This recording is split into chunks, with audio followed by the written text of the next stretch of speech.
Thank you so much for being here today. I'm Representative Jocasta Samarripa, and I represent the 8th Assembly District right here on the near south side of the city of Milwaukee.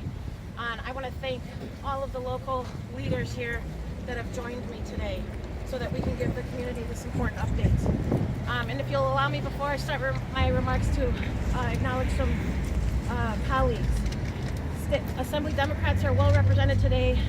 My colleague, State Representative, right next door to me, Josh Zepnick, is here. Another colleague right next door, Representative Jonathan Brostoff, is here, not too far away. And the son of immigrants, Representative David Bowen, is here, as well as my very own Alderman Jose Perez. And if you'll allow me also to acknowledge all of the organizations that have worked so hard to fight these anti-immigrant efforts. Voces de la Frontera is here today, and you'll be hearing from their executive director shortly. Wisdom is here today, all the way from Green Bay. They've done a tremendous amount for us. They're all over the state, but they're finest from Green Bay. Southside Organizing Committee, SAC, is here today. Thank you, Temi Rivera. Yes. UMOS is here. Mr. Ernesto Baca is here today representing UMOS, Yes. who registered against both bills and helped me fight against them. And of course, LULAC of Wisconsin, our former National Vice President, Earl Morin, is here today representing them to speak shortly. Okay. Do you need me to spell my name as well, guys? See? Okay. Jocasta, last name Zamarripa. Over the last several months, we've seen the front runners for the Republican presidential nomination whip up anti-immigrant sentiment for political gain. And unfortunately, that sentiment touched down in Wisconsin recently. These bills, AB 450 and SB 533, are at best aimed at keeping immigrants to this country in the shadows, and at worst, they seem to be part of a coordinated effort to drive them from our country and from our great state of Wisconsin. The first bill, AB 450, bars municipalities from prohibiting their police officers from demanding to know the immigration status of individuals they charge. We know that these laws actually hurt public safety because undocumented immigrants, they're less likely to call the police for help if there's a chance that their loved one, their friends, their neighbor could be deported. The second bill, SB 533, places unnecessary hurdles before local governments that seek to issue local IDs. These cards are aimed at those who have difficulty securing a state-issued identification card or driver's license. This includes many immigrants that we represent. This bill has passed both, SB 533 passed both the Assembly and the Senate and is now on the governor's desk awaiting his signature. The bills strip power from local governments and they scapegoat Latinos and other immigrants for political gain. And although we fought hard and voted against both of these bills, the Wisconsin State Assembly Republicans did unanimously approve them last week. On Wednesday, I sent Governor Walker a letter letting him know the ways in which these bills would be detrimental to our Latino community and our great state. Yesterday, I spoke with him, the governor, and I'm pleased to announce that he's not interested. He has indicated he's not interested in seeing AB 450, the so-called Sanctuary City bill, come to his desk. And I credit the slowing of this momentum to the pushback by the Latino community and our allies. Yes. We know that we saw 20,000 Latino Wisconsinites and their allies come to the Capitol last week. Press reported that it was the largest protest since Act 10 in 2011. Yes. But I want the community to know that this is far from over. Governor Walker has said that he's unlikely to veto SB 533, the local ID bill that would block local IDs, and that's unfortunate. The authors and supporters of this anti-immigrant legislation, both of these bills, have said that the effects of the bills, if they're signed into law, will be minimal, and that any predicted negative consequences are exaggerated. Untrue. I have seen the fear that the prospect of passage of these bills has instilled in my Latino constituents and all my constituents in the state. Our recent rally, A Day Without Latinos, not only demonstrated to lawmakers how much Latinos bring to the quality of life in Wisconsin, but also highlighted the vast negative impact that the enactment of these bills would have. Marginalizing immigrants in our state is not the goal of our state's business, agricultural, and dairy industries, and indeed runs contrary towards ensuring Wisconsin is seen as a welcome place to do business. If we deny local governments from things like the ability to issue ID cards to more fully integrate our immigrant residents into economic and civic life, this doesn't help ambitious men and women start small businesses in our communities. It doesn't help them to create new jobs. Alienating the youngest and fastest growing community in our state, our Latino community, with these unnecessary anti-immigrant Republican-led bills is going to be done to the peril of not just our Latino constituents, but to the Republican Party. Finally, recently we know that the Arizona Senate, they turned down 2 anti-immigrant bills similar to the ones we're fighting here. One bill would have penalized Arizona's sanctuary cities. Another would have kept municipalities in Arizona from offering their own ID cards to residents. If either or both of these bills are not rejected, Wisconsin will in fact be a more hostile state to its immigrant families than Arizona. Let us not let this happen. Call Governor Walker and ask him to stand with his constituents and oppose both anti-immigrant bills. And with that, I'm going to introduce the Executive Director of Voces de la Frontera. Thank you.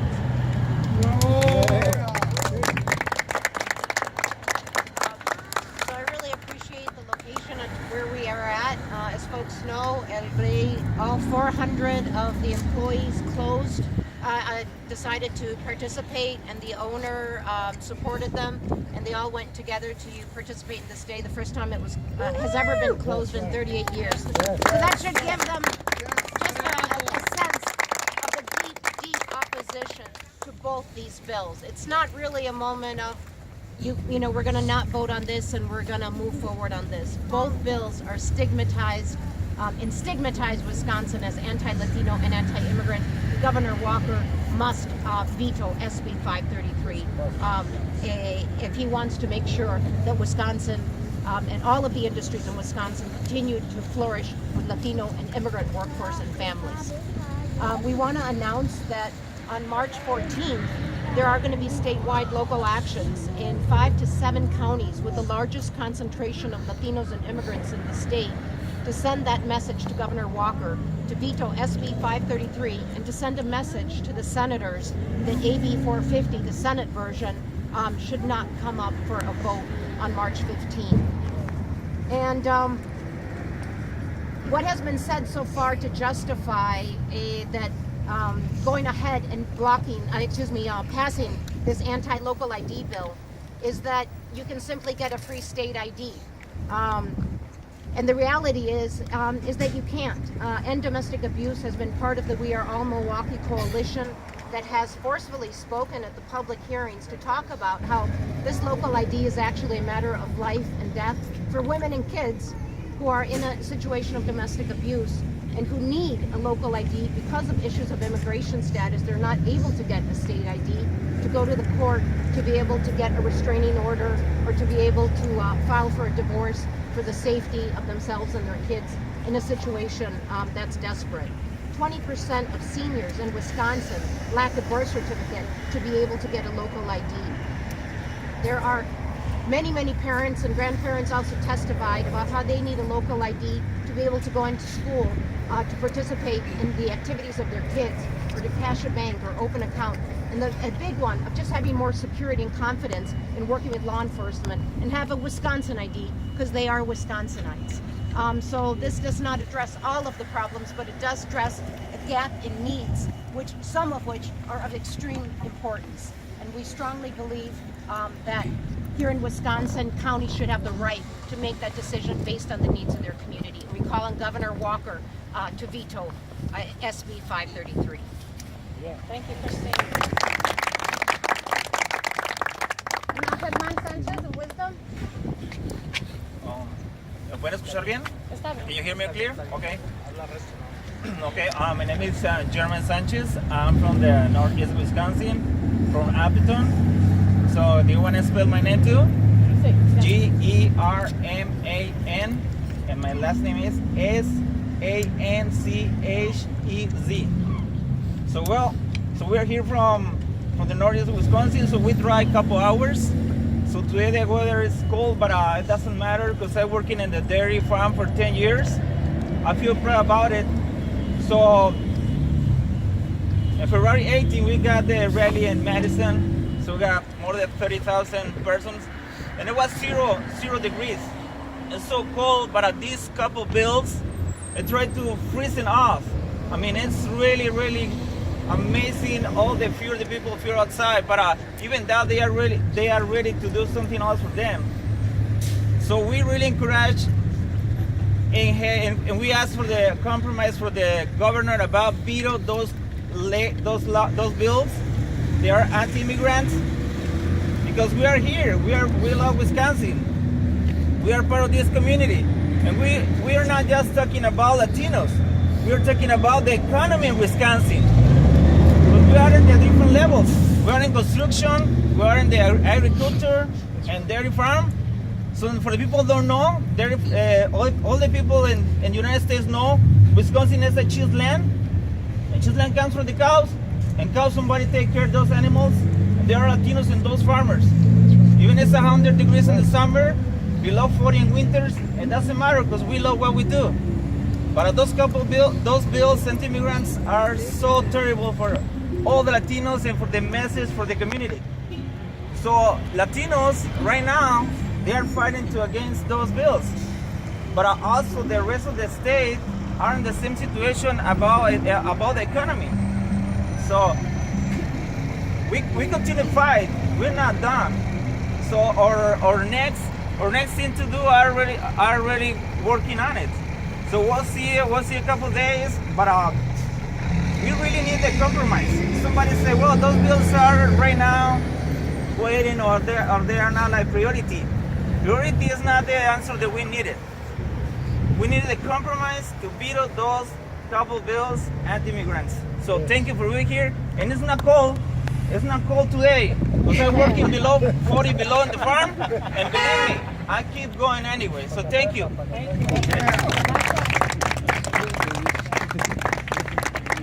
Last but not least, Daryl Morin of LULAC. ¡Viva Lula!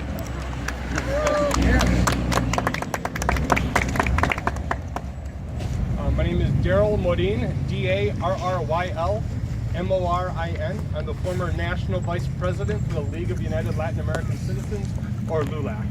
First off, let me say how proud I am to be standing with our community here out in front of El Rey. And I want to express a deep appreciation to all the organizers who helped organize last week's historic Day Without Latinos. Can we have a round of applause? What made last week's event so powerful wasn't just the record number of Latinos and non-Latinos that showed up for the event to show their support, but the way in which it was done. Here you have people, right, proposing legislation to strip others of their God-given human dignity. And when they went to propose this to protest this legislation, they didn't destroy property. There were no physical attacks. There was no rioting. Why? Because even though people are trying to strip them of their own human dignity, they were not going to strip them of theirs. And that's a very important message for everyone to remember. The authors of this legislation say it has nothing to do with being anti-immigrant. You know, the mere debate on these bills will keep hardworking people trying to provide for their families from calling in to report a crime. It will keep mothers and children who are being abused in their homes for feeling like they can reach out to get the hope that they so desperately need. And it will keep the elderly who need their prescription medication from being able to get that medication that they so desperately need. The fact that these bills were even introduced will make it easier for others to justify their anti-immigrant acts. From the little girl who I can tell you every day is sitting down in the corner crying because the other little kids are yelling at her, go back to Mexico. To the father who's picking up his children from school, driving them home, and gets pulled over and gets humiliated in front of his children. Not because he did something wrong, but simply because of the color of his skin or the accent in his voice. This is what we talk about when we're talking about being robbed of our human dignity. And nothing about the mother who's not only taking care of her children and working 2 jobs. And why? Because she's trying to find a way to make her child's dream of going to college a reality. This is America. We are better than this.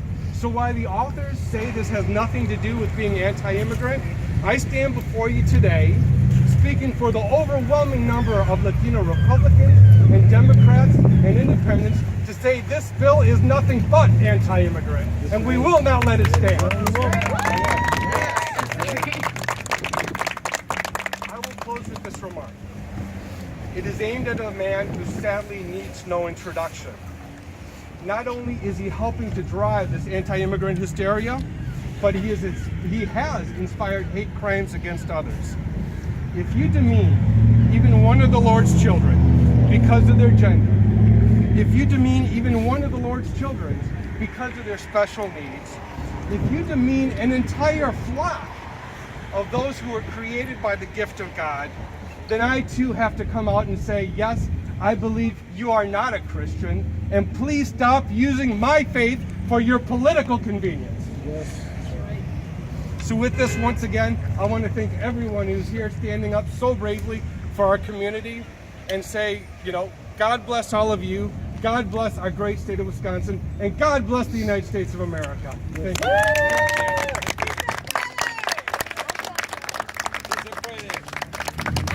With that, if we can take if anybody has any questions.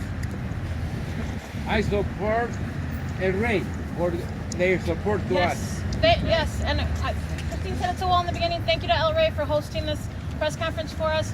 Last week, Day Without Latinos, they shut down all 4 stores and their factory to encourage their employees to come to the Day Without Latino rally. So gracias a ¡Viva la raza! Gracias.